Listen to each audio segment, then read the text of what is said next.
이항영의 뉴욕 앤 서울, 뉴욕 증시에서 오늘도 장 준비 출발을 합니다. MTN 이항영 전문위원 오셨습니다. 위원님 어서 오십시오. 이 증시가 정말 최고가를 눈앞에 두고 그 고지를 탈환하지 못하면서 간 다음에는 또 트럼프 대통령 탄핵 추진 얘기가 나오면서 심리가 위축을 받았습니다. 어떻게 해석해야 됩니까? 네, 맞습니다. 그 주식시장의 S&P 500 기준을 보면 거의 2주일째 장중에 계속 시도는 이어지고 있는데요. 그때마다 약간씩 대밀리는 분위기였고요. 오늘 아침도 출발은 상당히 좋았습니다. 선물 시장부터 좋았었는데요.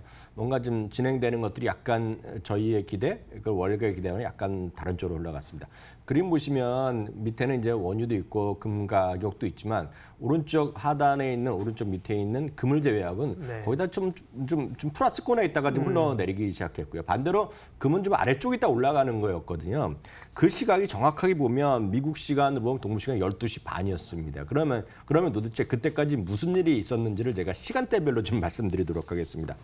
장 시작 전에는요, 미국과 중국의 무역 협상이 좀 진전되고 있다는 얘기가 중국과 미국 양쪽에서 나왔습니다. 문은신 장관도 지금 지난번에 협상이 괜찮았다는 얘기를 확인해 줬고요. 그렇기 때문에 10월 달에 본 협상이 잘 될 것이다. 기대감을 얘기했으면서 분위기가 좋았는데요.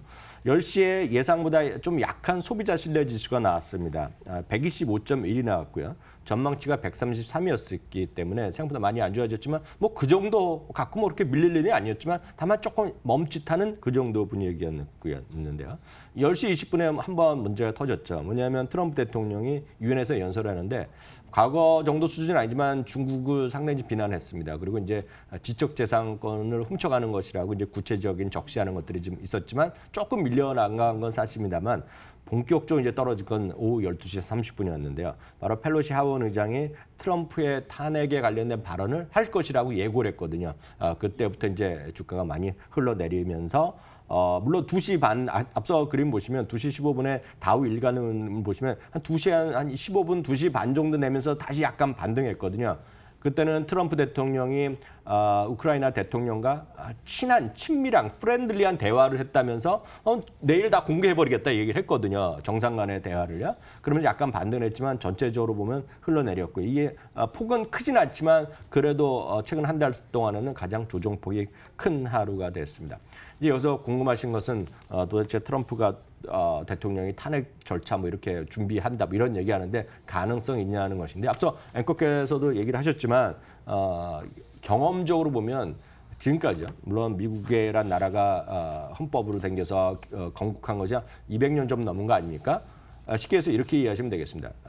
미국이란 정부가 생긴 이래 연방 정부 차원에서는 단 한 명도 탄핵된 사람이 없습니다. 그것은 상원의원, 하원의원, 대통령도 마찬가지고요. 검사도 마찬가지입니다. 그렇기 때문에 한 명도 없었습니다. 물론 이제 대통령 측에서 가면 일단 닉슨 대통령 때는 막판에 이제 탄핵에 몰리니까 그만뒀고요. 빌 클린턴 전 대통령 때는 이제 하원에서 넘어갔는데 상원에서 부결되면서 이제 끝났습니다. 그렇기 때문에 이번에도 물론 다양한 정말 절차가 들어갈지 어떨지 모르겠지만 내년도 대통령 선까지 시끄럽겠죠. 그런 거겠지만 실제로 좀 가능성은 미국에서도 거의 없다라고 얘기를 하고 있습니다. 다만 이제 과거의 좀 주시장의 사례를 보면 좋을 것 같은데요. 1998년이었습니다. 빌 클린턴 대통령이 그 당시에 인턴 사원과의 섹스 추문이 있었을 때 기억하신 분 계실 텐데요. 그때 이제 특별검사가 임명되고 그때부터 한 20%가 주가가 하락했었는데요. 그때 사실 그것뿐만 아니라 그 당시에 워낙 주가가 좀 괜찮았기 때문에 그런 요인도 있습니다. 어찌됐건 그렇지만 하원에서 탄핵 절차가 시작될 때가 바닥이었고요. 그해 말 되면 오히려 주가는 그 이전 수준을 회복했다라고 보셔야 되겠고요. 그렇기 때문에 코엔 증권 같은 경우에서도 이번에도 결국 클린턴 2.0이다. 하원에서 어떻게 됐건 통과될지 안 될지도 모르겠지만 그렇게 되더라도 탄핵될 가능성은까지 진행돼서 끝날 가능성은 그냥 저희 요즘 말로 보면 1도 없다라고 이해하시면 되겠습니다. 예, 시장은 일단 뉴스에 반응을 하니까요. 조금 지켜보죠. 이제 정말 그 얘기가 며칠 강력하게 영향을 미칠는지 아니면 사그라질는지 보고요. 미국의 소위 이제 잘 나가는 주식, 대세 주식 가운데 하나인 넷플릭스가 최근에 주가가 약세라고요. 잘 나가지 않을까 싶은데, 예, 무슨 일이 일어나는 겁니까? 네, 맞습니다. 최근에 보면 올해 빵 주식이 그렇게 결코 재미가 없습니다. 네. 물론 이제 애플 같은 경우 빵이라 그래갖고 애플은 이제 고점에 가 있고요. 이제 마가라 그래갖고 마이크로소프트는 사상 최고가 주이지만 전통적인 빵 주식은 큰 재미가 없는데요. 그중에 넷플릭스가 최대죠. 올해 1분기까지만 하더라도 가장 좋았던 주식인데요. 지금 계속 흘러내리면서 연간으로 보더라도 마이너스까지 가게 됐습니다. 역시 경쟁 심화가 되겠고요. 특히 이제 지난 9월 7일 내렸나요? 애플에서 신제품 발표해서 할 때 앞으로 신제품을 사는 구매 고객들한테 애플 TV 플러스를 12개월치 무상으로 주겠다. 이게 뭐 가장 컸던 요인이 되겠고요. 그 이후에 최소한 5, 6군데가 투자 의견 내지 목표 주가를 내렸고요. 오늘도 마찬가지 한 2군데 정도가 목표 주가를 내린 것이 큰 영향을 미쳤고요. 페이스북도 일단 주가가 좀 하락하고 있습니다. 꾸준히 이제 제기되는 기업에 대한 분할 압박이 있겠고요. 최근에 보면 오늘 뉴스 보신 분이 계시겠지만 일단 컨트롤 앱스라고 그래갖고요. 이제 머릿속에 있는 걸 어떻게 하는지 모르겠지만 마음속에 있는 거로 해갖고 커서 같아 해서 컴퓨터로 막 조종하는 거가 있는데요. 그걸 이제 뭐 10억 달러에 매수한다 뭐 그런 얘기가 좀 나오고 있는데요. 금액은 아직 확정된 게 없겠고요.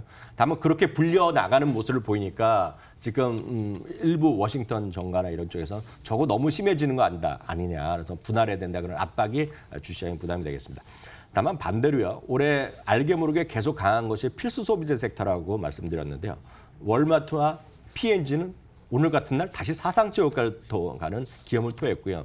여러분들이 그럼 뭐 돈 되겠냐 하는 바로 유틸리티. 우리를 보면 전력회사, 수도회사 이런 것이 되겠는데 그런 것들이 오늘 다시 한번 사상 최고가를 가고 있습니다. 그것이 시장의 하나의 큰 축이다라고 이해하셔야 되겠고요. 하나만 더 말씀드리면 시간에 오늘 실적을 발표한 기업이 나이키가 있다고 말씀드렸는데요. 나이키는 바로 오늘 시간에 실적 발표가 역시 거의 깜짝 실적이 나오면서요. 시간에서 5% 가까이 올라가면서 이 가격 나오면 $90를 넘어가면서 사상 최고가를 바라줄 가능성이 커졌고요. 핵심은 이겁니다. 중국 포함한 중국, 대만, 홍콩이 뭐 여러 가지 미중 간에 여러 가지 얘기가 있고 뭐 어쩌다 저쩌다 얘기하지만 매출이 이번 분기에 또다시 전년 동기 대비 22%나 늘어나면서 전 세계 매출 7% 상승을 주도했다. 이게 핵심 포인트가 되겠네요. 최근 트렌드로 좀 말씀하고 계신 소위 성장주가 좀 지고 가치주가 뜬다 뭐 이런 맥락에서 말씀하신 걸 좀 읽어도 들어맞네요. 네, 맞습니다. 다만 이제 정확하게 얘기하면 이제 성장주냐 가치냐 약간은 애매모호하다고 말씀드렸는데 좀 개념이 좀 다르다고. 지금 말씀드린 것은 바로 월마트나 P&G 같은 거가 성장을 하고 있다는 얘기입니다. 지금요. 그런 것들이 꾸준히 가는 모멘텀을 갖고 주가가 쭉 꾸준히 가는 것들이 살아있다는 얘기. 그렇게 이해하시면 되겠죠. 특징주 좀 봐주십시오. 국내 증시 연관 지을 기업은요. 네, 앞서 이제 제시 리버모 얘기하시면서 확신이 드는 기업이란 것을 강조해 주셨는데, 아마 저도 이제 정말 100%가 아니라 500% 동의하는데요. 제가 거기서 한 가지만 더 얘기하면 확신까지도 제가 모르겠습니다만 최소한 이해가 되는 기업에 투자하라는 생각을 전 늘 하고 있습니다. 진짜 이해가 돼야 됩니다. 그래서 영어로 보면 영어로 얘기하고 영화 같은데 혹시 많이 보신 분들은 이런 대화가 많이 나옵니다. Speak English please라는 얘기 하거든요. 그러니까 영어는 영어지만 못 알아듣는 이 용어들이 있습니다. 뭐 과학 용어다, 의학 용어 막 얘기하면 못 알아듣지 않습니까? 한국말도 분명히 단어는 알아듣지만 못 알아듣는 건데요. 제가 냉정히 말씀드리면 앞서 어저께 말씀드렸던 그 큰 이슈가 됐던 그 기업의 어저께 대표가 뭐 얘기하는 거 저희도 라이브로 중계드렸는데 잘 모르죠 무슨 얘기인지 들어요. 제가 솔직히 말씀드리면 저는 한 문장도 이해를 못했습니다. 근데 사실은 그 전에부터 제가 이해를 못한다고 방송을 통해서 누누이 말씀드렸거든요. 근데 사실 그 특정 기업을 오해하시지 말고 그 기업이 아니라 웬만한 것들을 이해 못하는 기업들이 저는 워낙 많습니다. 다만 그런 섹터는 전 괜찮다고 보고 있거든. 바이오나 이런 것들이, 바이오 제약. 그런 것들은 어떻게 되는 정말 그런데 확신이 들고 그러시면 그런 것들은 대한민국도 있고 어느 나라도 있기 때문에 ETF를 하시는 게 맞다. 기업은 정말 그 기업을 어느 기업이라도 마찬가지입니다. 코스닥의 5G도 마찬가지. 뭐 대북 관련은 워낙 많지 않습니까? 진짜 확신 있으면 사셔도 되겠지만 그렇지 않으면 그런 섹터 정도의 ETF가 좋다고 말씀드리겠고요. 모르겠습니다. 바이오는 제가 잘 계속 말씀드리지만 ETF를 하시는 게 맞다고 보고 있고요. 그보다도 그 바이오 중에서도 그보다 약간 분류로 달려서 제가 자주 말씀드리는 거가 의료기기거든요. 의료기기는 생활 수준의 향상, GDP의 상장, 생활 수준 향상에 따라서 우리나라만 지금 병원이 넘쳐나죠? 중국만 가더라도 동남아시아만 가더라도 병원이 적거든요. 지금 현대의료. 그렇기 때문에 의료기기는 수요가 계속 늘어나는 겁니다. 그래서 제가 이거를 2달에 한 번씩 보여드리는데요.